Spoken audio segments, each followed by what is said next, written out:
This is David and his family. He took them flying the day after Christmas, but that was a terrible idea and his rogue flight got them all killed. However, there's a lot more to the story, and the truth is he wasn't the only pilot that got his family killed over the Christmas holiday.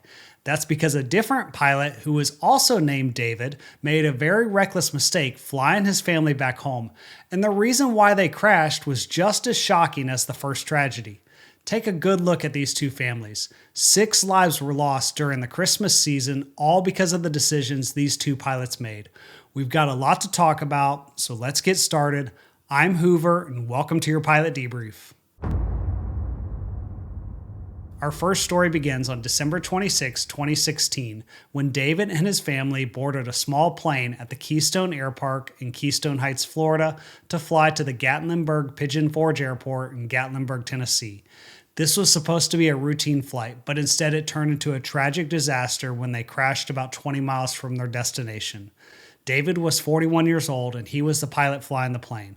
According to the investigation, David obtained his private pilot certificate on April 1st, 2014, about 2.5 years prior to the tragedy.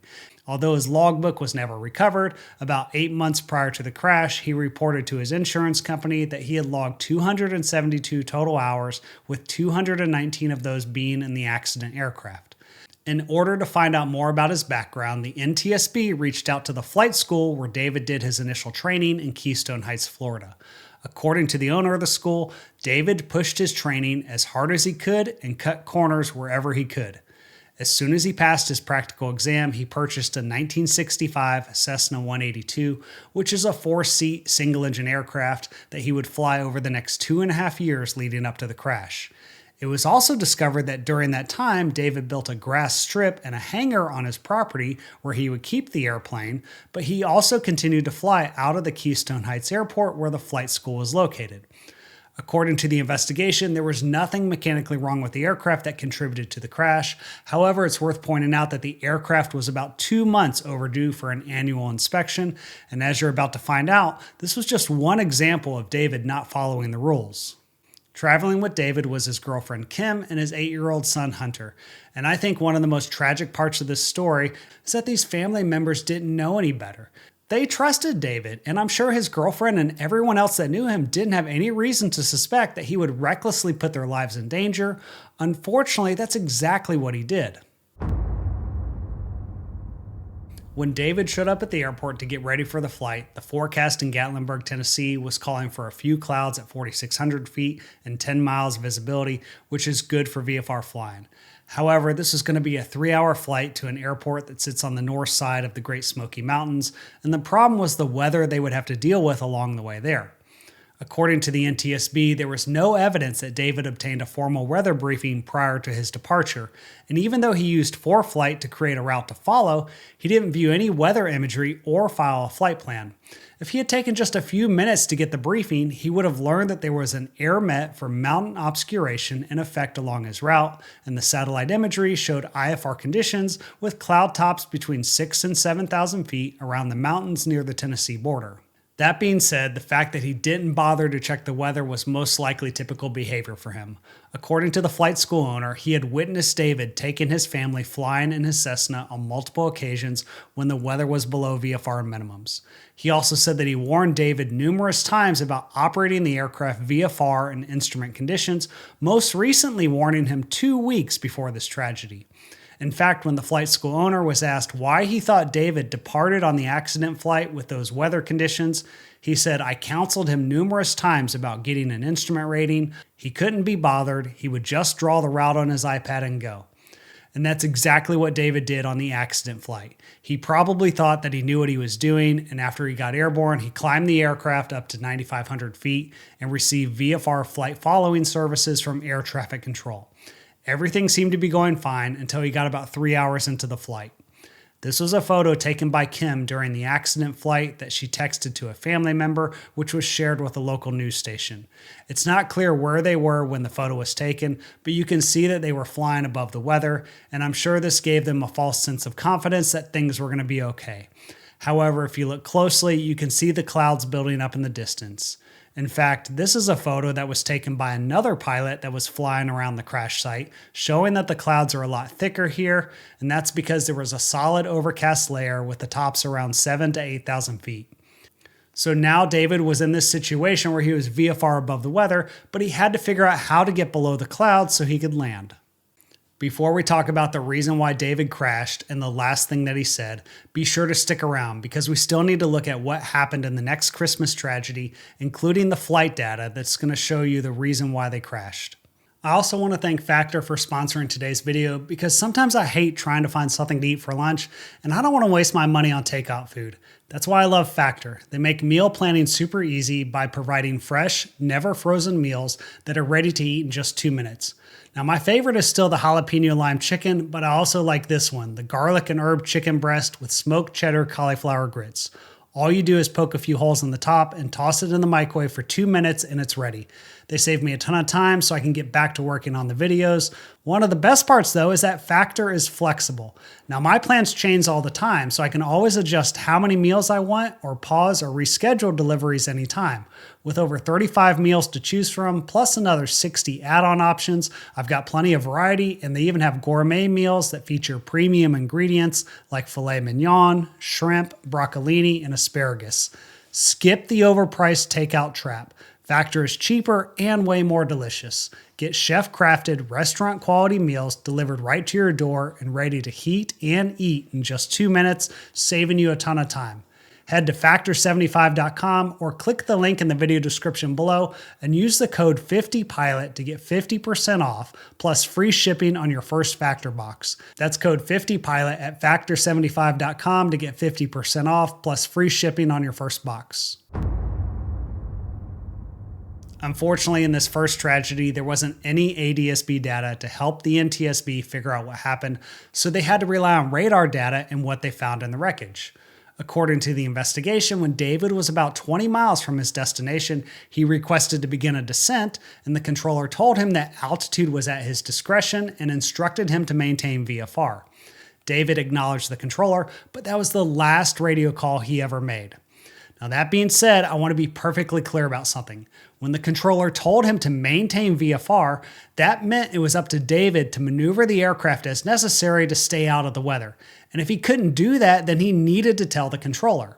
Even though David had requested VFR flight following, the minimum vectoring altitude in the area where he crashed was 8,000 feet, and when he started descending, the controller could have issued David a low altitude alert, but there wasn't any compelling reason to do so when, as far as the controller knew, nothing was wrong and David was maintaining VFR and just flying low around the mountains. Keep in mind that the tops of the Smoky Mountains are about 5,000 to 6,500 feet high, so they were completely hidden by the weather.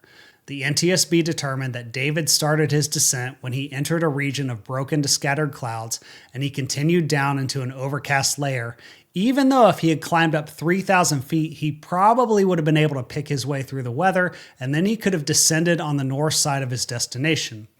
According to the radar data, David maintained a steady rate of descent and most likely never saw the mountain until he crashed into the ridgeline, killing everyone on board instantly. Sadly, if he was a few miles to the left, or if he had waited to descend, then they'd all probably still be alive today. This was a classic case of a VFR-only pilot with an anti-authority attitude making a reckless decision to fly through the weather, and as tragic as that story was, this next one is even more shocking.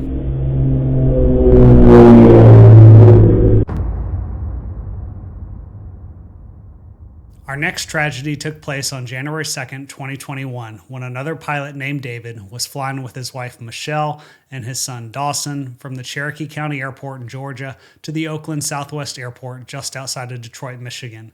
And my heart goes out to the family and friends of the victims in both of these tragedies, especially because there was no reason this should have ever happened.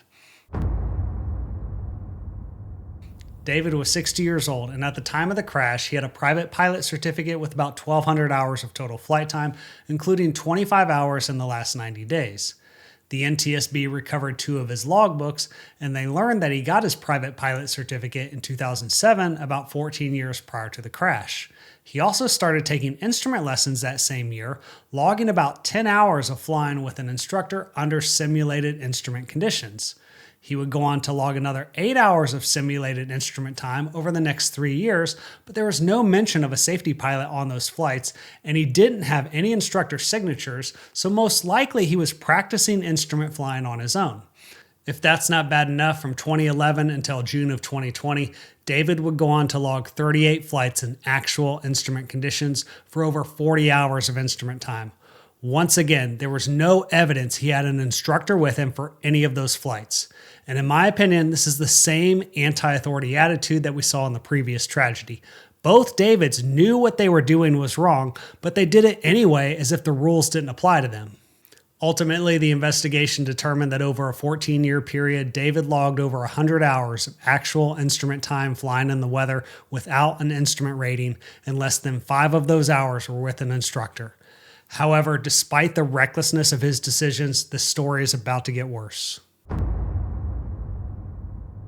On the morning of the crash, David's plan was to fly direct to the Oakland Southwest Airport, also known as Y-47, located about 15 to 20 miles northwest of the Detroit Airport in Michigan.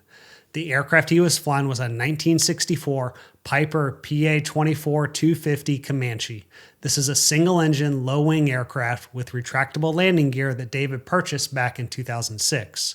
According to his logbook, it was the only aircraft that he ever flew, so I'm sure he was overconfident and perhaps he felt even a little bit invulnerable. That's probably why there was no evidence that David obtained a weather briefing or filed a flight plan prior to his departure. Now let me just say that this is one of those things that I'll never understand about either of these tragedies. I'm not sure what these pilots were thinking when they decided to fly 3 or 4 hours cross country without bothering to check the weather, especially in the wintertime when it's not uncommon to see low ceilings. If you want to stay safe, don't do anything that's dumb, dangerous, or different, and I'd argue that both of these tragedies fell into all 3 of those categories. That's because when David left Georgia, the weather in Detroit was overcast at 800 feet with 6 miles visibility due to mist, and it was expected to stay that way all day with some snow in the forecast later on. Additionally, there was an AIRMET for the possibility of moderate icing throughout the region below 5,000 feet, and also a warning for IFR conditions with ceilings below 1,000 feet with visibility of 3 miles due to mist and fog. This is not the kind of weather you want to try flying in without an instrument rating. And even if you have an instrument rating, it's probably not worth the risk, especially because of the possibility of icing when you're flying an aircraft that, as far as I know, is not approved for flights in known icing conditions. Unfortunately, David didn't think about any of this. Instead, he told his wife and son to hop in the plane, and they took off VFR for the 4-hour flight. According to the ADS-B data, the first few hours of the flight were relatively uneventful. However, when David got close to his destination, he started to run into some weather, and he told the controller that he would need to pick up an IFR clearance to descend to the airport. Now, just to be clear, David was acting like this was completely normal, even though he didn't have an instrument rating and he wasn't legal to do this. He never declared an emergency or told the controller that anything was wrong, and that's why the controller cleared him direct to the airport and told him to maintain 7,000 feet. Now, it's important to understand that the airfield David was flying into doesn't have a control tower or any weather reporting capability.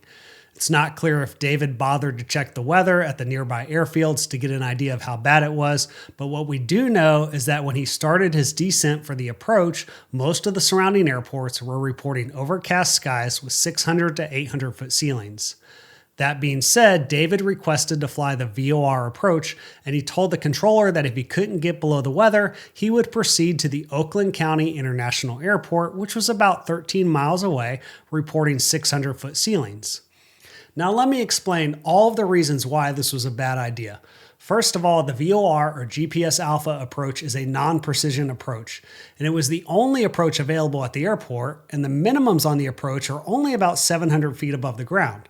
So it was highly unlikely David was going to be able to get below the weather on the approach.